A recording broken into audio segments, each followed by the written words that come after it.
prototype-inspired model railroad layout. This in Southern California, time period is 1953.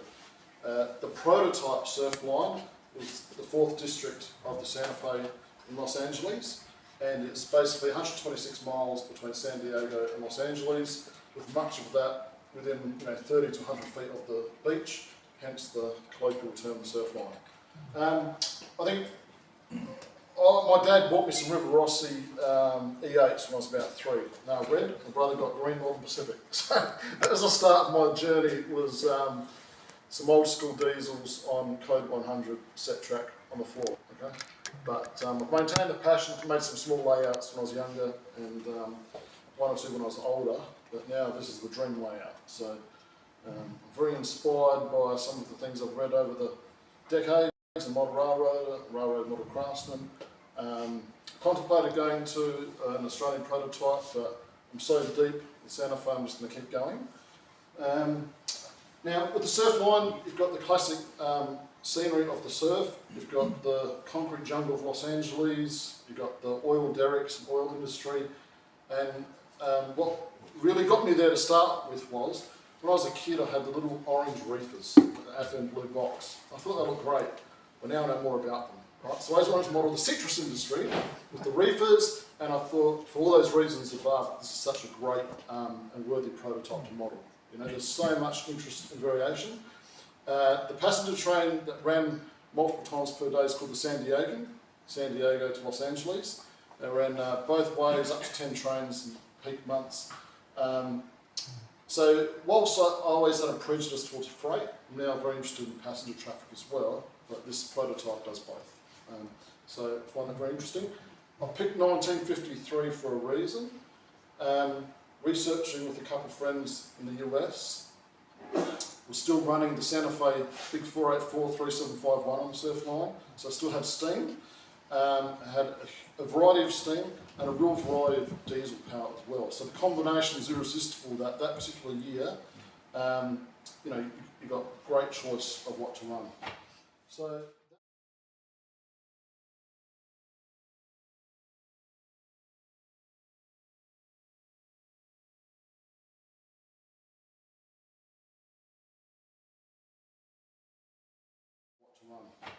So that was the starting point, and this is the type of photo in lots of publications which is sort of inspiration for the layout. If you hold that photo up next to the beach scene, squint your eyes, you'll see that's sort of what I was aiming for.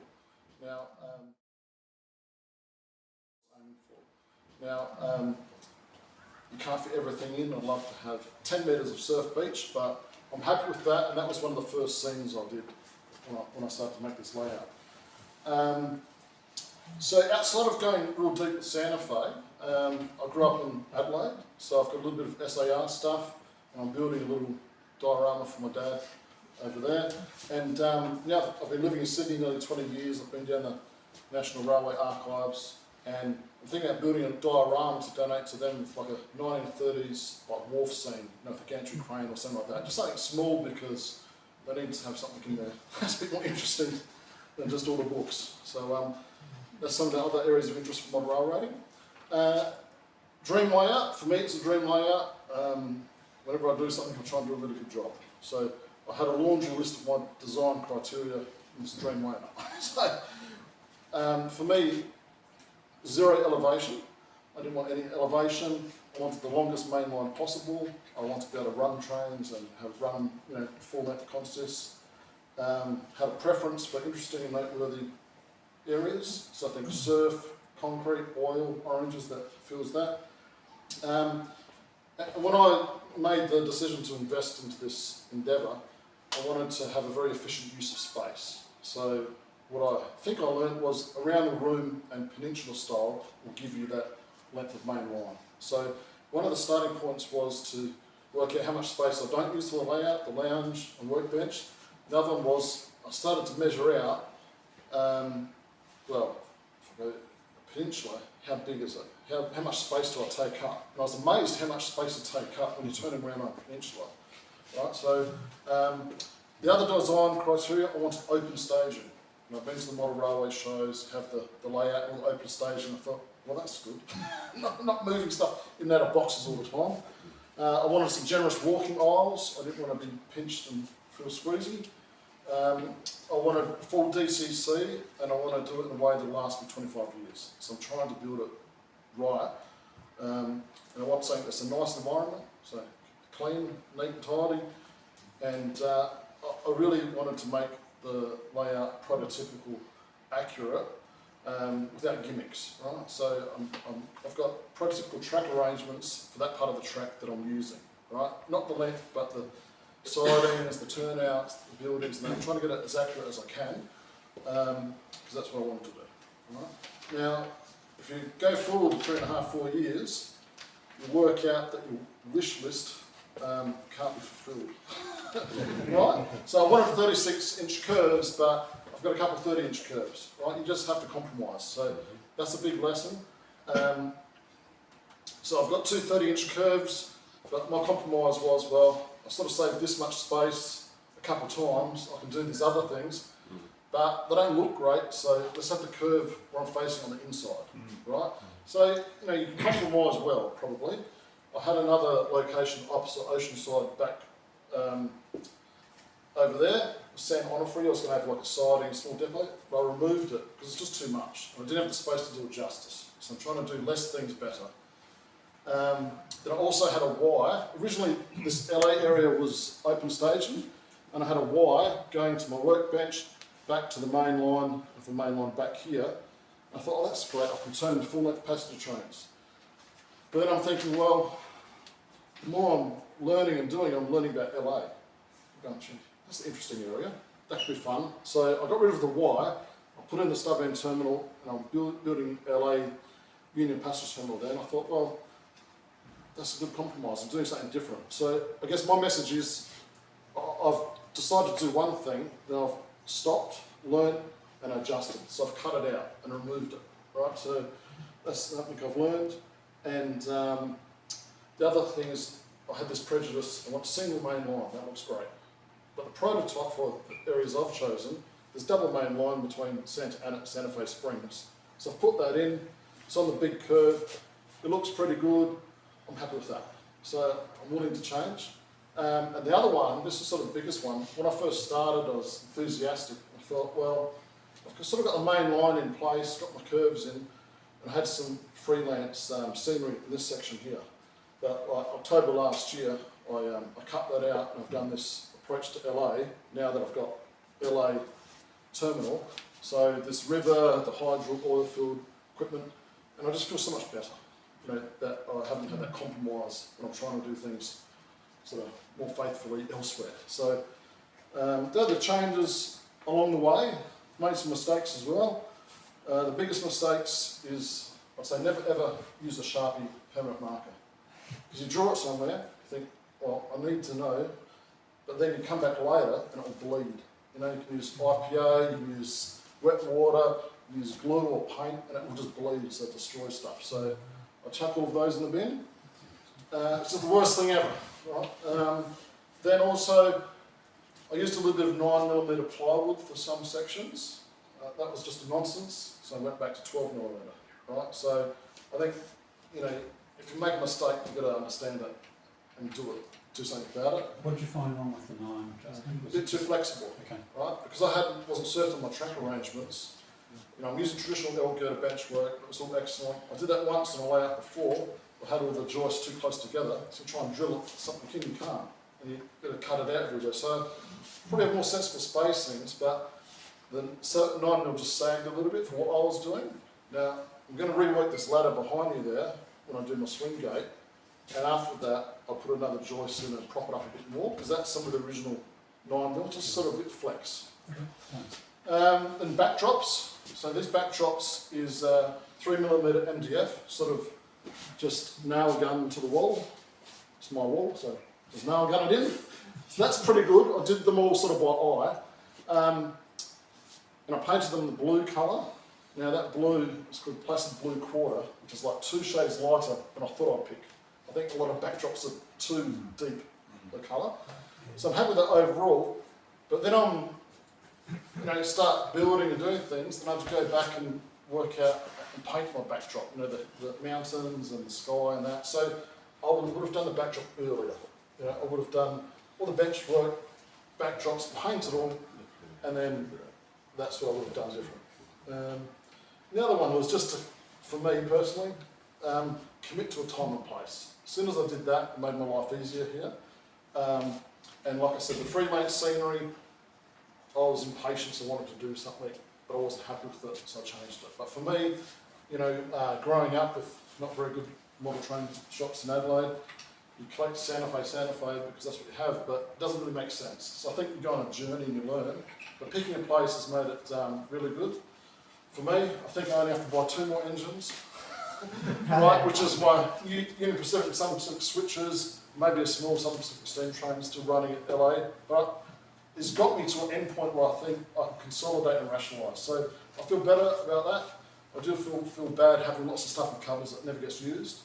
So trade them in, give them away, sell them for cheap. If someone can use it, I feel better, otherwise it's a waste. Right? So I'm trying not to have too much waste in my life. So that's sort of the design criteria. Some of the changes, you have a mindset you have to change and be realistic, make some mistakes. My challenges today, I'm still trying to work out how to identify real trading names and some structured information for the period. So that's a challenge, but I'm getting there. And also one of the challenges, this may be a bit older now, but was confidence to take on something I'm not familiar with or confident with. So I put off doing custom decals for a long time, put off doing weathering with it, or painting with airbrush for a long time, right? I think as soon as you take the jump, you work out it's not that difficult, and we all think differently. I think, well, some grumpy old person in America can do it, I can do it too. So I'm trying to use that attitude, and I think that's one of the reasons why I joined NMRA. One of the things I want to do is the Master Model Railroad accreditation, because it forces me to go into those areas of the hobby outside of my favourites, right? So that's one of the other challenges I'm taking up. Then, you coming in? No, Then if I was going to change anything on the layout, now that I've gone through this big evolution, is maybe I'd change it to 1951 instead of 1953. Can anyone guess why? More steam. No, Pacific Electric Railway. I love the red cars, right? So that little bit of bench work at the end of the terminal that goes to my workbench, that's going to be a little shelf of Pacific Electric. Trolleys, I've got some nice brass trolleys on the process of painting and decaling, etc. And in front of the Mail Baggage Express building there, I'm going to build a diorama on casters. That's going to have the Union Passenger Terminal building with a tall clock tower and stuff, Spanish style. And there's a freight yard, probably the size of this table, Mail Baggage Express for Pacific Electric. And they'll just slot in right up against that black fascia. That'll be awesome. So I'll cheat a little bit and I'll have my 1951 diorama. A bit of revisionist history. Yeah, and then well that's alright. So then the other mistake is when the stock market was a lot higher, I would have sold more shares and got the JMRI outsourced. So and what else have I learned? If there's a product or model you like, you have to grab it, because with cottage industries, person-dependent businesses, and if you wait, you can miss out. And the other thing is to leave it alone. If you do some scenery or building, and you're not sure, or you think it's good, just stop. Walk away and come back to it later. Because when you keep going through impatience, you put too much paint on, or you stuff up the glue, or you do scenery and you go, I don't like it. So this is teaching me to be more patient. Sensible, hopefully. And the other one is, and this is a personal one, if you're not happy, it's in your control to do something about it. So I love the idea of the why for one reason, but then as I learned more about my prototype, I decided to change it, right? I had this scenery here I didn't like and I changed it. I started to make a building for ice to put in the reefers, and it was horrible, so I chucked it out. If you're at that stage of cutting out the styrene and gluing and you're not happy, just get rid of it. There's bits of scenery I'm going to redo I'm not happy with. So that's what I've learned. Next steps for the layout, JMRI, want to get that sorted out. Want to get some tablets for the large locations. Operating train order signals, that's like the double semaphore signals. By good fortune, the locations I've picked, they'll have them. So I've got some showcase miniature kits and little servo motors and PCB boards, so I want to get that set up. And add sound to the layout, so think about squeaking oil pumps, maybe a little bit of surf beach sound. Not a lot, just subtle things, but I think of animation as being lighting and sound. I'm going to add some of those elements. When I'm really a lot more complete, I'll put in my swing gate, because I'm not going to be walking through it all the time. And once that's done and I've got continuous operations, I want to run trains, share videos, and start doing some operating sessions, probably lightweight operating sessions, just run trains, do a few things, but I want to get to that level. And when you're getting close to that, you're running more trains, you've got to tune weather, rolling stock, and couplers and wheel sets and all of that, which I haven't done. And then go back to super detail things. And I'm happy to continue to host layout visits or operational sessions in the future. So I guess that's a brief overview. What I skipped off was the locations I've modelled. I can probably just talk about that a little bit to walk around instead of reading that. Yeah, so any questions or feedback? You scratch build mini buildings, styrene? Yeah, styrene and replacing a hobby blade. So mail baggage express building is basically scratch build, the little underpass is scratch build, seaside hotel, lots of structures scratch built, like the whole LA River, it's hydro buildings all scratch built, things like that. So yeah, I think that's part of growing up, right? When you're a kid, you read the magazines and you see scratch build because there wasn't a choice of kits, and yeah, just do it. But I've really enjoyed it, so I find it relaxing and very satisfying. You do that here or at home? No, all here on the workbench. Yeah, here 5-6 nights a week. Okay. Kids go to bed sometimes during the week. But yeah, I love it. Justin, did you do all the bench work in place here? Done everything in the room, pretty much. The drawers? They're IKEA drawers. Just Make them underneath. carry them and build them. So the idea is to have the black fascia everywhere, the backdrop to sort of frame it all, and when it's less construction, get rid of all the junk on the floor and things like that, and sort of have all neat tidy. Anybody Drink some wine and relax. Did you say you've been working on it for about 3.5-4 years, something like that? Wow, Yeah. that's a lot of progress for that. Yeah. You definitely want to use JMRI for your control, because there is another group that does control panels and all that digitally. Yeah, but this one reason why I joined the NMRA. I've met people that are using JMRI and NCE, so I want to stick with that. Yeah. And I think there's it's been done so many times. There's a lot more information about it. So very inventive. There's always choices, and Yeah. something I learned very early on is use the resources around you, let alone building something new. Which is what you're saying as well. That's right. So you talk about not centralised, you'll have panels. Yeah. So what I've done it so far is every turnout has a switch machine installed. It's like push buttons. Now only some of them have been mounted on a fascia where there's not much track. Where it's more complex, I've left them hanging underneath. But also programmed for their number. Like this area here's the 100s, 200s, 300s, right? But what I want to do is, I was thinking, I'll do a mini panel where you press one button and it sends a signal to 3 or 4 turnouts, right? But then I start building it, and it looked like rubbish, I think. I mean, for me, I don't like it. So then I saw one railroad club in America, they got tablets. Yeah. I thought, that looks good. I want to do that. Well, then you need JMRI. So, but also, I'm calling that the electrical technology part. I want to do that once, so I have to think about it again. And try to invest in the future. Invest into my decrepitude as I get older. So, and also I want it neat, tidy and slick. So I think a tablet will be awesome. So hopefully there'll be like one for Oceanside, one for LA, one for Santa Ana, and the rest, it's tactile, you can push a button, simple trackage, it's nice. So maybe it's a combination, but I don't imagine myself being a dispatcher sitting there coming up with stuff. I want to run the trains, have a good experience, and it look nice, and be easy to use. Hopefully I can achieve that. Any more questions at this point? We're here till 2 at 4 o'clock, so there's a lot to see. Yeah, so if you want, we can turn the lights down. You can have a look at maybe LA and Oceanside, and then put the lights back on and go look at the refinery or something. You can look Before we do that, during your presentation you mentioned you had all those bits and pieces you don't want anymore. Oh yeah, it's my donation to the pod. So, raffle prizes today. We 3 raffle prizes. You've all got your tickets. Number 5. Yeah, so for the raffle, pick any one thing from the table. And on the way out, grab a pen as a memento. You've got a late, it doesn't want Number 5? I've got number 5.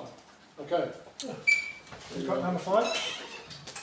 Thought Eric got number 5. You've got it? Did you get it? Oh, that's all right. Pick one. Only one thing. What's up? Alright, I'll pick the next person. Number 40. Yeah. Number 40. Okay. Yeah, 51. Eric, you'll be quick, mate. Here comes his backup. No lay-bys, Eric. You've only got one choice, but lots of options, Eric. These are the tanks from the oil refinery. I didn't change the ladders on them, but they're very good kits. They're glued together beautifully, not gappy, if you're careful. Second time round. That's a brass water column, already painted it.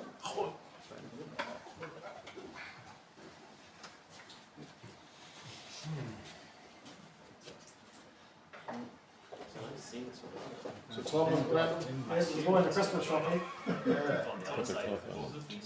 Beautiful. Go down. One more. Alright, classic. Uh, Number 39. oh, I got 30. Woohoo! You got There it. you go. Yes. Excuse me. It's got to be ripped 59. So, just as, Give me a gun. yeah, just put it back there. Just as we, before we start to disperse, Justin takes us around the layout, so put our hands together for.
That's the third each year.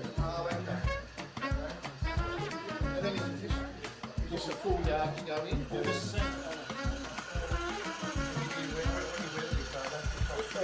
Airbrush, yep, so I've got an orange to make it the same colour, and then the red colour. Yeah, well, tried to do that. Well, tried that. These two I've got with white instead of orange. I don't like it, but I've only looked at it in the last 2 weeks. You've done really I've well. orange it, yeah.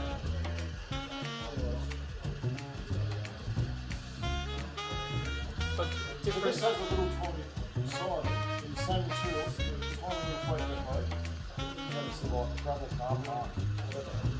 We all like to have another one go off to oil dealer or something like that. It's not very rural. Hang on.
But hopefully, yes. But if you consistent, yes,